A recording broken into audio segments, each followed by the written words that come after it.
Seigneur soit avec vous. Évangile de Jésus-Christ selon saint Matthieu. En ce moment-là, les disciples s'approchèrent de Jésus et lui dirent « Qui donc est le plus grand dans le royaume des cieux ?» Alors Jésus appela un enfant.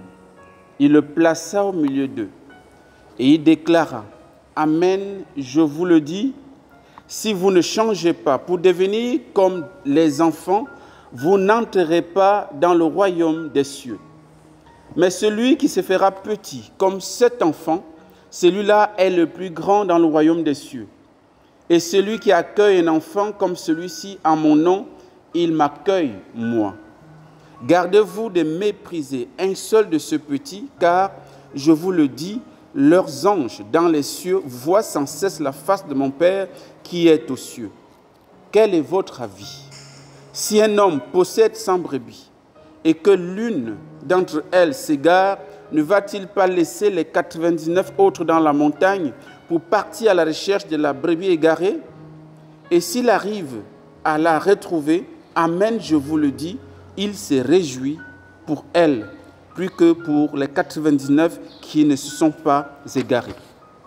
Ainsi, votre Père qui est aux cieux ne veut pas qu'un seul de ce petit soit perdu. Acclamons la parole de Dieu. Louange à toi, Seigneur Jésus. Louange à toi, Seigneur Jésus. Louange à toi, Seigneur Jésus. Louange à toi, Seigneur Jésus.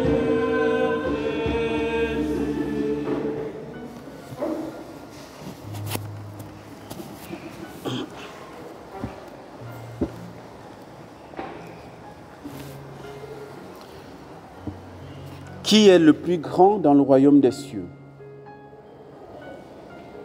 Nous comprenons par cette question que les apôtres, franchement, avaient de la peine à rentrer dans le mystère du Christ. Toute sa personne, tout ce qu'il est, témoigne, reflète, en fait, annonce que la grandeur se trouve dans le service, dans l'abaissement, dans l'humilité, dans la kénose. Il est Dieu qui s'est fait homme. L'impensable s'est accompli. Le Créateur qui devient créature pour sauver sa créature. C'est le mystère du Christ, c'est le mystère de notre salut, le mystère de la pauvreté évangélique, le mystère de la petitesse évangélique. Ce que certains savants appellent enfance, enfance spirituelle, Sainte Thérèse l'Enfant Jésus notamment. Qui est le plus grand dans le royaume des cieux? Les disciples se disputent des histoires humaines. Hein? On n'en échappe pas, on est aussi pareil. Hein? Tout le temps, qui est le plus grand, qui a le pouvoir, qui a l'autorité, qui est ci, qui est ça. Et quand on a une parcelle d'autorité et de pouvoir, voilà, on la manifeste à ceux qui sont peut-être à notre service ou alors à ceux qui sont avec nous. Qui est le plus grand? Qui est le plus grand? En d'autres termes, qui est le chef? Qui sera le boss parmi nous? Puisque les 12, voilà, ils sont en train de se positionner. Qui est le plus grand? Jésus va leur dire, Jésus va répondre par un geste. Il va prendre un enfant, il va prendre un petit enfant, et selon la tradition, certaines révélations privées, cet enfant il devait avoir entre 7 et 8 ans. Il le plaça au milieu d'eux et déclara, amen, je vous le dis, si vous ne changez pas. Jésus a très bien vu l'attitude des apôtres. Si vous ne vous convertissez pas, c'est-à-dire que si vous restez dans votre posture pour des disputes par rapport à la place, par rapport aux postures, par rapport à celui qui sera chef et tout, si vous ne vous convertissez pas pour devenir comme les enfants, vous n'entrez pas dans le royaume des cieux. C'est-à-dire, je ne sais pas si, c'est-à-dire que les apôtres se disaient qu'ils étaient, n'est-ce pas, dans le royaume des cieux. Hein? Et c'est pourquoi ils discutaient les places. Bon, maintenant, comme on est dedans, voilà, qui sera assis où? Jésus dit, vous n'êtes même pas dedans. Vous n'êtes pas dedans, les amis. Si vous voulez rentrer dedans, convertissez, il faut changer. Et le changement doit être profond, doit être un changement de cœur, d'attitude. Si vous ne devenez pas un enfant, donc ça veut dire que ce n'est pas aisé. Il y a un effort, il y a un enfantement. Tous les jours, on doit se faire violence pour devenir, pour être comme des enfants. Ce n'est pas aisé, ce n'est pas facile.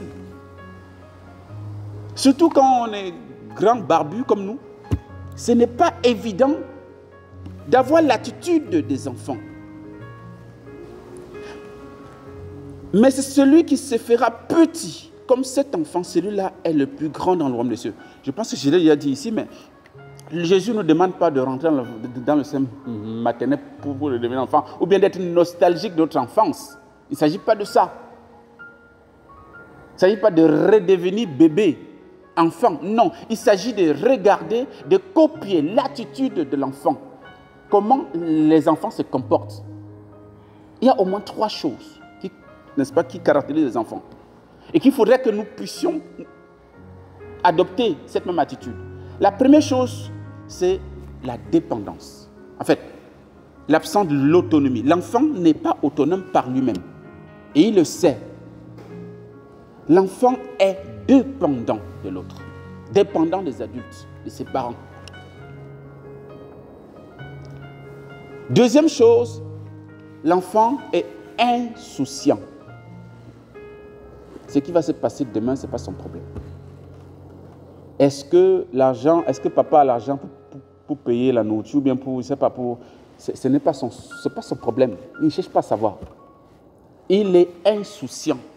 C'est-à-dire qu'il se dit, je suis au milieu de mes parents, je n'ai pas à me casser la tête sur des choses, sur ce que je veux manger demain, ce que je veux m'habiller, s'il veut aller à l'école, s'il veut faire. Ce n'est pas son souci.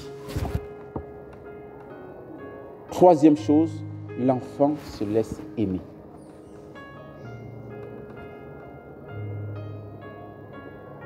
La dépendance, dont la non-autonomie, la non-indépendance, c'est-à-dire que voilà, l'enfant, dépendance radicale et absolue à ses parents, insouciance par rapport au lendemain, et troisième chose, il se laisse aimer. Il se laisse aimer.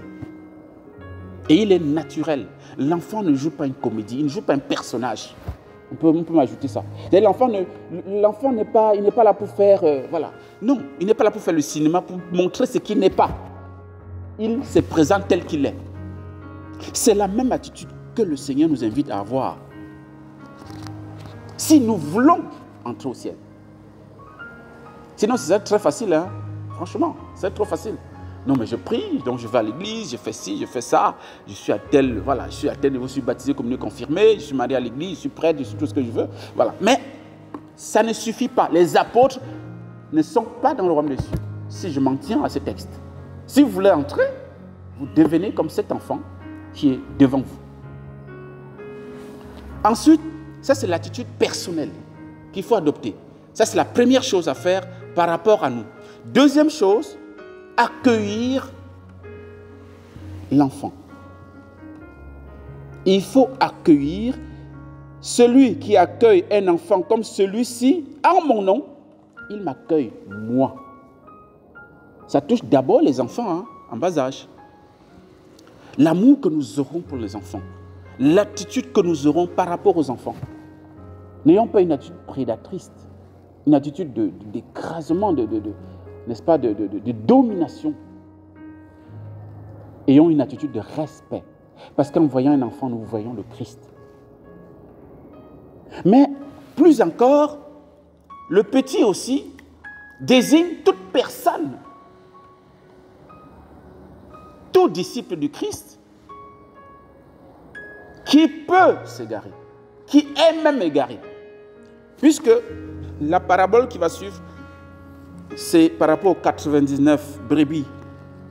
Il y a une brebis qui se perd et le berger va à sa recherche jusqu'à il le retrouve. Ça veut dire quoi? Ça veut dire que parmi nous, on n'est pas tous pareils, évidemment. On n'a pas tous les mêmes degrés de sainteté. On n'a pas tous les mêmes, les mêmes vertus. Et il y aura certains qui, dans le troupeau, dans la communauté, dans la collectivité, pourraient avoir peut-être des écarts de comportement, pourraient avoir des choses à se reprocher. Mais c'est quoi notre attitude vis-à-vis de cette personne, vis-à-vis de cette brebis? Est-ce qu'on va dire, basta, comme il est même comme ça, il faut qu'on le mette, on le marginalise, on le met de côté et nous on continue notre vie avec un club de saints, un club de purs, un club de justes? Non, Jésus dit, il faut aller le chercher, il faut aller chercher la brebis jusqu'à ce qu'on la retrouve. Et c'est la volonté de Dieu de ne perdre aucune de ces brebis. Ainsi, votre Père qui est aux cieux ne veut pas qu'un seul de ce petit soit perdu. De ce petit. Malgré peut-être son infidélité, malgré ce qu'il est, il reste le petit du Père. Il reste aimé de Dieu. Et le Seigneur veut par nous manifester cet amour à l'égard de celui-là ou bien de celle-là. Quelle est notre attitude lorsque nous sommes face à quelqu'un qui a des choses à se reprocher? Ou bien quand on apprend quelque chose sur quelqu'un, quelle est notre attitude? On ne saute pas au plafond, on ne dit, voilà, c'est fini, je ne peux plus rien avoir avec cette personne parce que la personne est comme ça, comme ça, comme ça. Mais tu es mieux. Tu es mieux. Qui es-tu pour exclure l'autre? Le Seigneur nous invite dans une deuxième attitude. Lorsque nous avons adopté l'attitude, n'est-ce pas, d'un enfant dans notre vie, ça nous permet d'être dans le royaume, mais ensuite maintenant, d'avoir une attitude aussi évangélique et christique à l'égard de l'autre, qui n'est pas forcément comme moi. Donc je pense qu'il n'est pas forcément comme moi, parce que parfois, nous on se... Voilà. C'est pourquoi la femme adultère, Jésus n'a pas voulu qu'on la lapide. Que celui qui n'a pas de péché lui jette la première pierre. Il n'y a pas de souci, les amis. Allez-y. Non, nous ne sommes pas là pour disperser, on est là pour rassembler. Et rassembler, ce n'est pas rassembler seulement ceux qui vont dans notre sens, qui pensent comme nous, qui agissent comme nous, qui vont dans le sens que nous voulons. Non, c'est aussi rassembler tous ceux, même des forces divergentes. Parce que c'est tout ça qui fait l'unité, sinon il n'y a pas l'unité. L'unité, c'est unir les différences. Mais si on unit seulement ce qui va ensemble, c'est l'uniformisation, ce n'est pas l'unité. Ce n'est pas l'unité. Et nous sommes appelés à vivre ensemble avec nos contradictions, avec nos différences. Et c'est ça qui fait la richesse même des enfants de Dieu, du troupeau de Dieu, Christ. Sainte Claire est celle qui, un jour, a écouté François, elle avait 16 ans, prêcher, c'était au Carême, 1210, elle avait 16 ans, donc elle écoute François prêcher, elle dit, ça y est, j'ai trouvé mon chemin. 2 ans après, elle va trouver de nuit, un dimanche des rameaux, avec une de ses tantes, jeune tante, trouver François pour dire, nous, on veut faire la même chose comme vous. On veut suivre la dame pauvreté. On veut nous consacrer à toi. On veut nous consacrer à Dieu, pardon. Mais comme à l'époque, les femmes ne pouvaient pas rester avec les hommes, donc François l'a amené chez les bénédictines, qui étaient non loin de là, pour essayer de vivre ensemble. Mais comme les parents étaient riches et tout, ils avaient des moyens, ils sont venus créer le boucan pour récupérer leurs filles. Donc, ils étaient obligés, François était obligé de les enlever là pour les envoyer encore un peu plus loin. Que ce soit pour les... Mais 16 jours plus tard, je crois, oui, 16 jours plus tard, sa petite sœur, la petite sœur de Claire aussi, n'est-ce pas, les rejoint. C'est la totale, quoi. Ça dit que, non seulement Claire, il y a la petite sœur aussi qui s'appelait Catherine, elle aussi, elle est venue trouver sa grande sœur, que moi j'ai vu la même vie. Et elles ont commencé à avoir un rayonnement extraordinaire, les femmes ont commencé à venir, les filles, les femmes, même les femmes sont venues les rejoindre. Et à 20 ans, François a dit, moi, je ne peux pas continuer à être votre responsable. Il faut que tu acceptes d'être responsable de la communauté. Donc elle est devenue abbesse à 20 ans. À son corps défendant, elle ne voulait pas parce qu'elle était trop petite, bien sûr, mais elle n'avait pas le choix. À 20 ans, elle a commencé à jouer le rôle d'abbesse, n'est-ce pas, de sœur Clarisse. Et c'est comme ça que c'est parti. Et au finish, sa maman même est venue les rejoindre. Parce qu'après la mort de son père, la maman est venue rentrer au couvent. Le rayonnement de Claire est tel que franchement, c'est extraordinaire, mais c'est l'œuvre de Dieu. Parce qu'elle a épousé dans la pauvreté. Elle a accepté de quitter, voilà, elle était dans la noblesse. Elle était bien, elle a choisi de suivre le Christ dans la pauvreté la plus extrême. Comme son père, François. Et elle a connu un rayonnement qui fait que toute sa famille, en fait presque toute sa famille, n'est-ce pas, les a rejoints. Voilà. Et elle a été la mère à bête de sa mère, de sa propre mère, jusqu'à sa mort. Voilà. Demandons à Claire, à Sainte Claire bien sûr, de nous aider à choisir la pauvreté, à choisir la petitesse évangélique, à choisir d'être des enfants, comme elle a été toute sa vie. Elle est la patronne de la télévision, des télécommunications aussi.